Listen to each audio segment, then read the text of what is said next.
pues yo creo que les hice creer a los compañeros que me contaron, que me eligieron, pues que la economía también es cultura, ¿no? Ya avanzado el tiempo, ya mi éxito ha sido muy relativo, pero pues aquí estoy. Estoy a la salud del seminario y a la salud, desde luego, de los miembros de esta corresponsalía, que me da mucho gusto que esté tan activa y que pues esté aprovechando las ventajas que ofrece esta institución, que cuenta con el apoyo presupuestario de la Secretaría de Educación Pública. Es un organismo asociado a la Secretaría de Educación Pública, aunque en su organización es un organismo autónomo. Línea Abrantes es probablemente la investigadora del cerebro más destacada que tenemos en nuestro país, aparte de que es una mujer extraordinaria y muy simpática. Ustedes la van a disfrutar. Habla del amor y del cerebro, pero también de la mota y el cerebro. Entonces, supongo que traerá un menú al gusto de los participantes.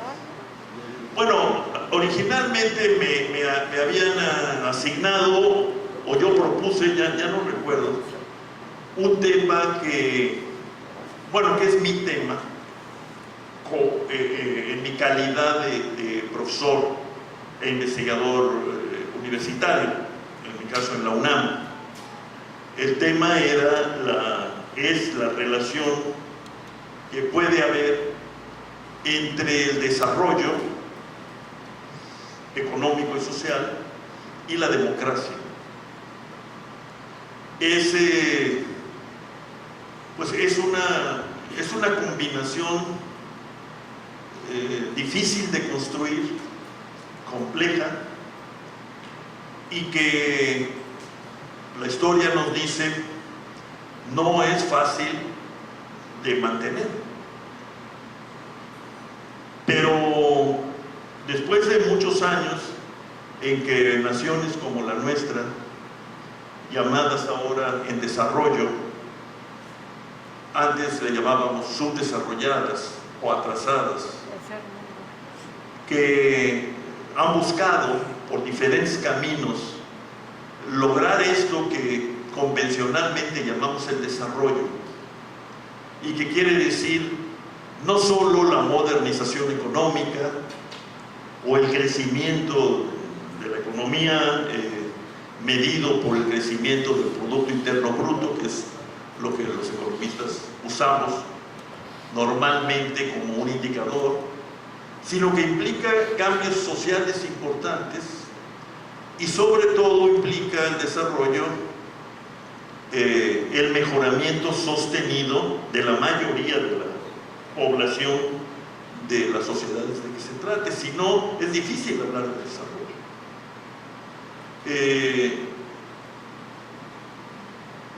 De hecho, el mundo comenzó a hablar de esto, de que llamamos el desarrollo, después de la Segunda Guerra Mundial. Antes, con relativa facilidad y simplismo, se pensaba que el desarrollo mezclado con esta idea de la modernidad, pues era propio de los blancos, ¿no? Y que el resto del mundo pues era la carga del hombre blanco, ¿no? Como le llamó Rudyard Kipling, el gran poeta inglés, que a nosotros, países cobrizos, digamos, pero no solo cobrizos, negros, pues nos tocaba participar en la construcción de los nuevos mundos, que arranca con los grandes descubrimientos del siglo XV, pero que adquiere una gran velocidad a partir de fines del siglo XVIII y desde luego del XIX con la Revolución Industrial en Inglaterra. Pues que a nosotros nos tocaba producir alimentos y materias primas, y y a nuestras élites comprarles a los países avanzados el resto de las mercancías, que iban redefiniendo el mundo, pues como un mundo que era en realidad un gran almacén o arsenal de mercancías, así lo describió Carlos Marx en el siglo XIX, ¿no? Y esta era la división, entre comillas, natural del trabajo a nivel mundial. Unos producían bienes cada vez más sofisticados, complejos, resultado de la aplicación de la ciencia a la producción, o sea, resultado de la innovación tecnológica, de la creación de métodos de producción de más diverso tipo, pero todos dirigidos a aumentar las capacidades productivas de esas economías. Y a otros nos tocaba producir lo básico. Y así el mundo se mantuvo, pues, por lo menos en siglo y medio, desde que arrancara la revolución industrial a principios del siglo XIX y hasta el fin de la Segunda Guerra Mundial. La Segunda Guerra Mundial, pues como sabemos, fue un conjunto de acontecimientos que conmovieron y conmocionaron al mundo en su conjunto. No solo a las naciones que participaron activa y directamente en las actividades bélicas. Y fue gracias a esa especie de gran licuadora que fue la Segunda Guerra, que el mundo dedicado a las materias primas y a los alimentos comenzó a despertar, y sus élites comenzaron a preguntarse por qué no podían ellas encabezar nuevas formas de vida de sus propias naciones y sociedades que fueran cada vez más similares a las de los países avanzados. Y empezó el reclamo del desarrollo. Primero como reclamo por una mejor economía, pero muy rápidamente el reclamo de soberanía, sobre todo en las naciones nuevas que surgieron del fin de los regímenes coloniales, sobre todo en África y Asia. Y en el caso nuestro de América Latina, pues también formando parte de este reclamo, a pesar de que pues ya éramos naciones constituidas como tales, pues desde, en nuestro caso, 1821 en adelante. Bueno, esta ha sido una búsqueda que ha sido también una lucha que lleva ya muchos años, desde que se logra que en la Asamblea General de las Naciones Unidas se reconozca el desarrollo como un derecho de los pueblos y se reconozca a los estados el derecho a definir sus propias estrategias para el mejoramiento económico y social, es decir, para el desarrollo. Bueno, la probabilidad de que un joven de hoy viva mejor que sus padres, sus familias, es muy baja. Y la probabilidad de abandonar esta especie de jetatura, ¿no?, de que infancia es destino, es también muy baja. O sea, el que nace en un hogar pobre va a ser pobre.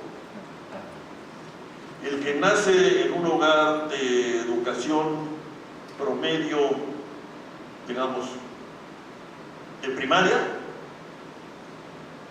quizás no va a ser la secundaria. Y así sucesivamente. Entonces, grandes números de mexicanos se quedan en donde estaban sus padres, y sus posibilidades y perspectivas de vivir mejor, de mejorar, pues se achatan.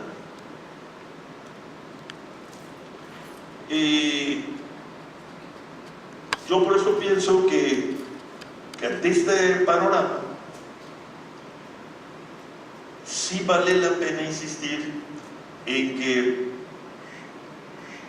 hay que plantearnos el tema del desarrollo como un tema que implica cambio social,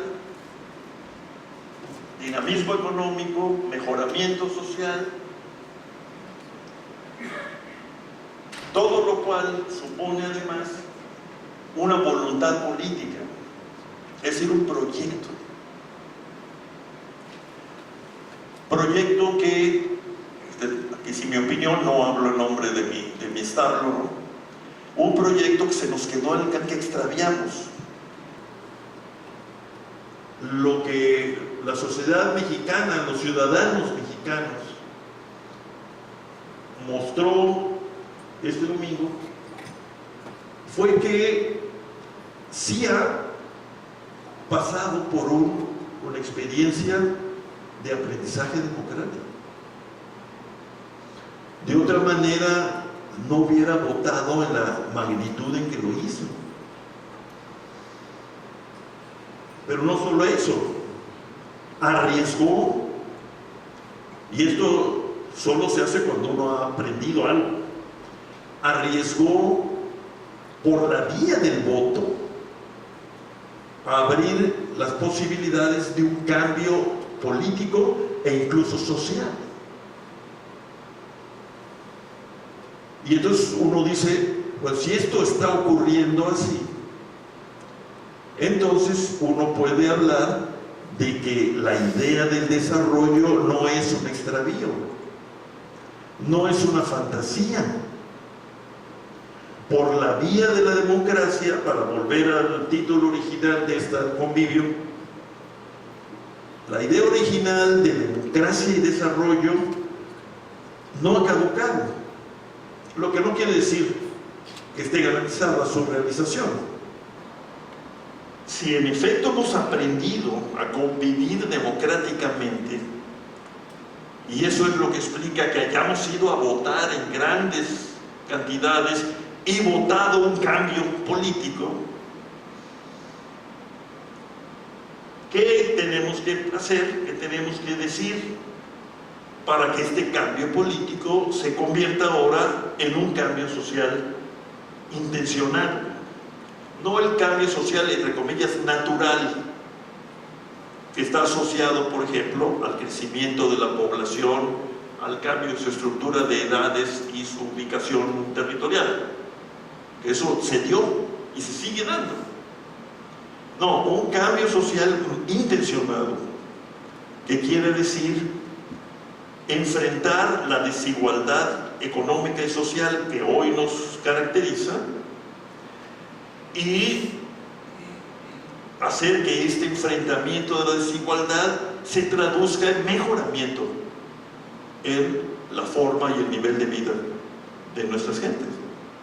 No hemos crecido lo que necesitamos crecer. Entonces necesitamos hacer algo para crecer más. Pero partiendo de ahí, tendríamos que asumir lo que se nos olvidó con el paso del tiempo, que el crecimiento, con ser necesario, es insuficiente si queremos tener desarrollo, que implica cambio social y mejoramiento de la vida, y que en nuestro caso implica modificar la desigualdad en la distribución del ingreso entre salarios y utilidades, en la distribución del ingreso entre las familias e incluso en el tema de la más peliagudo, que es la distribución de la riqueza, que llega a ser, según estimaciones recientes, más aguda que la concentración en la distribución del ingreso.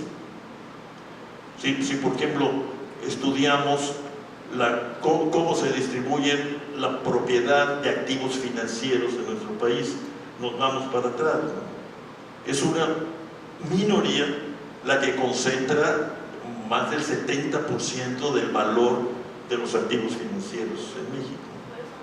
Habría que ir a estudiar qué ha pasado con la propiedad del suelo. Ahí probablemente ha cambiado, entre otras cosas por la misma urbanización que ha registrado el país, pero no me atrevería, ¿no?, a emitir ningún juicio. Bueno, este es el dilema que me parece a mí debemos enfrentar los mexicanos ahora desde esta experiencia de aprendizaje democrático.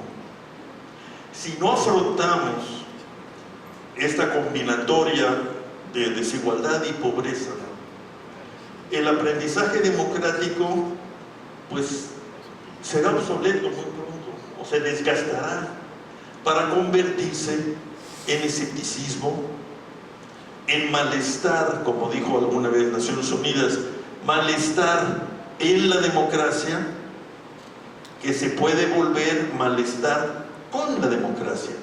Es decir, rechazo a las instituciones, al régimen político y obviamente a la forma de vida que el domingo pudimos percibir como una forma de vida posible por la vía de la política y particularmente de la política democrática.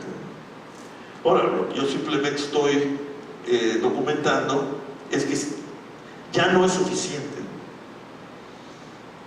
Este aprendizaje tiene que convertirse en políticas diferentes, en estrategias de desarrollo social diferentes y en un crecimiento económico más alto.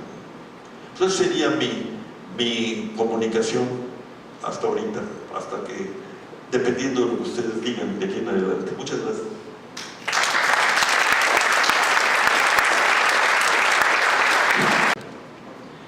Tengo nada más una inquietud. Supongo que, bueno, entiendo que toda esta información proviene del empleo formal. ¿Me podría usted decir qué tanto en México y en el México actual, qué tanto es, qué porcentaje es el formal y qué tanto es el informal? Gracias. Aproximadamente, ¿no? Porque como parte de esta obsesión, ¿no?, por negar los hechos, que es humana, ¿no?, pero aquí se volvió sobrehumana porque nos atrasamos mucho en estudiar y en medir este fenómeno al que hace usted referencia, el fenómeno de la informalidad laboral. Teníamos incluso cifras de informalidad que en ninguna parte del mundo nos creían y nos aceptaban los estudiosos, ¿no? Pero ya por fin adoptamos la metodología acordada a nivel mundial en la Organización Internacional de Trabajo de las Naciones Unidas y aplicamos esa metodología y nos saltó el tigre, ¿no? Es aproximadamente el 60% de la fuerza de trabajo se ocupa en actividades que llamamos informales. ¿Qué quiere decir esto?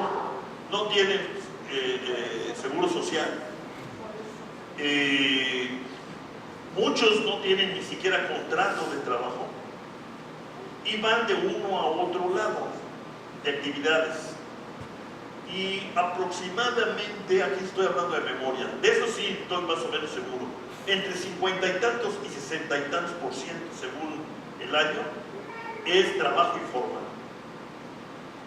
Y las actividades informales, o sea, actividades en empresas, fábricas, tiendas, en donde no se trabaja conforme a las leyes, donde no hay seguridad social, etcétera,